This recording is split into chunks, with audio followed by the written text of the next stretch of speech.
આજે world સ્પારો day એટલે કે વિશ્વ ચકલી દિવસ. ચકલી બચાવવા માટે વિદ્યાર્થીઓ દ્વારા પદયાત્રા યોજવામાં આવી છે.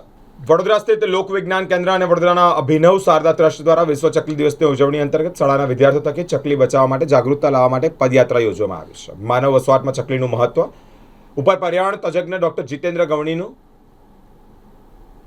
વક્તવ્ય પણ યોજાયું છે. ત્યારબાદ 100થી વધુ ચકલી માળાનું નિઃશુલ્ક વિતરણ પણ કરવામાં આવ્યું છે. ચકલી હાલ દિવસના દિવસે લુપ્ત થઈ રહી છે. ચકલીઓનું સંરક્ષણ કરવાની જાગૃતતા માટે CK પ્રજાપતિ વિદ્યાલયના બાળકોને સાથે રાખી પદયાત્રા પણ યોજવામાં આવી છે. લોક વિજ્ઞાન કેન્દ્ર ખાતે પર્યાવરણ તજજ્ઞ ડોક્ટર જીતેન્દ્ર ગવડી દ્વારા માનવ વસવાટમાં ચકલીનું મહત્વ વિષય પર વ્યાખ્યાન પણ કરવામાં આવ્યું છે. ત્યારબાદ વિશ્વ ચકલી દિવસ નિમિત્તે 100થી વધુ ચકલીઓના માળા વિદ્યાર્થીઓને આપવામાં આવ્યા છે. ચકલીઓ માટે ઘરમાં વસવાટ ઊભો કરવાનો સંકલ્પ પણ લેવામાં આવ્યો છે. આજે વિશ્વ ચકલી દિવસ છે, જેની ઉજવણી કરવા માટે અમે વિજ્ઞાન કેન્દ્રમાં આવ્યા છે અને ત્યાં ડૉક્ટર ગવલી જે છે અમને એમનું ચકલી પ્રત્યેનું આજે જે વિશ્વ ચકલી દિન છે તેના પ્રત્યેનું અમને વક્તવ્ય આપ્યું છે અને તે વક્તવ્ય સાંભળીને અમને ઘણું જ્ઞાન મળ્યું છે અને તેમને નિઃશુલ્ક માળાનું વિતરણ પણ કર્યા છે.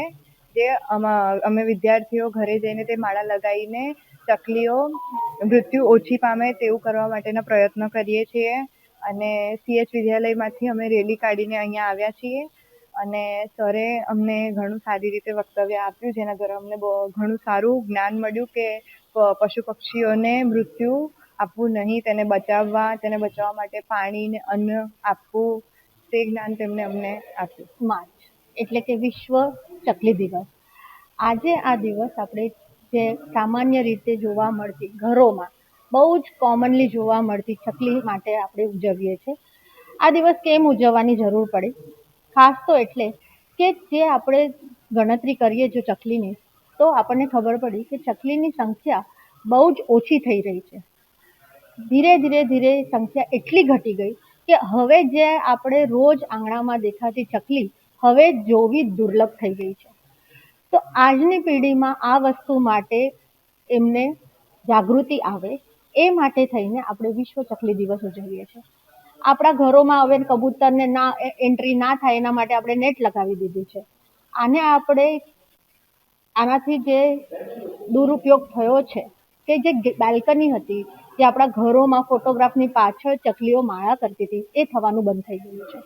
એટલું જ નહીં, એના જે હેબિટેટ છે એટલે કે શ્રબ્સ એટલે કે નાના ઝાડ જે ચકલીને ખૂબ જ ગમે અને જરૂરી છે એના વસાહત માટે, એમાં પણ આપણે ડિગ્રેડેશન કરી દીધું છે. કારણ કે અર્બનાઇઝેશન એટલું બધું થઈ ગયું છે કે આવા નાના શ્રબ્સ આપણને જોવા જ નથી મળતા. માટે ચકલીની સંખ્યા ધીરે ને ધીરે ઓછી થતી જાય છે. આ દિવસ નિમિત્તે આપણે જો જાગૃતિ લાવી શકીએ કે ચકલીનું હોવું જરૂરી છે અને એક નાનો એવો પ્રયાસ લોક વિજ્ઞાન કેન્દ્ર દ્વારા કરવામાં આવ્યો છે કે આપણે ચકલીના માળા ડિસ્ટ્રીબ્યુટ કરીએ. આ જે માળા ડિસ્ટ્રીબ્યુશનનું છે, આ સમય એકદમ એના માટે પ્રોપર છે. કેમ? કારણ કે હવે ચકલી માળા બનાવવાનું શરૂ કરશે. આપણે ઘરોમાં તો જગ્યા રાખી નથી એમને માળો બનાવવા માટે, એટલે આ માળા જ્યારે છોકરાઓ વિદ્યાર્થીઓ પોતાના ઘરની બહાર રાખશે, ચકલી એને એક્સેપ્ટ કરશે. ગુજરાત કાઉન્સિલ સાયન્સ એન્ડ ટેકનોલોજીનું માન્યતા પ્રાપ્ત લોક વિજ્ઞાન કેન્દ્ર વડોદરા દ્વારા દર વર્ષની જેમ આ વર્ષે પણ અમે વિશ્વ ચકલી દિવસની ઉજવણી કરવામાં આવી છે. આ ચકલી દિવસની ઉજવણી કરવાનું મૂળભૂત કારણ કે આપણે એને એક નાનું પક્ષી માની બેઠા છીએ. એ એક નાનું પક્ષી નથી, પણ પરિસર તંત્રમાં, આપણા પર્યાવરણમાં એનું બહુ જ મહત્વની ભૂમિકા છે. એનો ખોરાક કીટકો છે એ આપણે જાણતા નથી, એટલે આપણે એનું દિન પ્રતિદિન જે પ્રિવેન્શન કરવું જરૂરી બન્યું છે એ આપણે ભૂલી ગયા છીએ.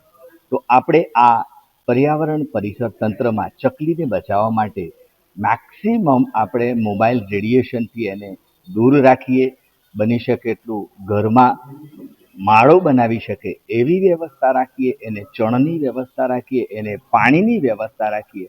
આવા વિકલ્પો સાથે આજે CH વિદ્યાલય વડોદરાની વિદ્યાર્થીઓ સાથે અમે એક નાનકડી રેલીનું પણ આયોજન કર્યું.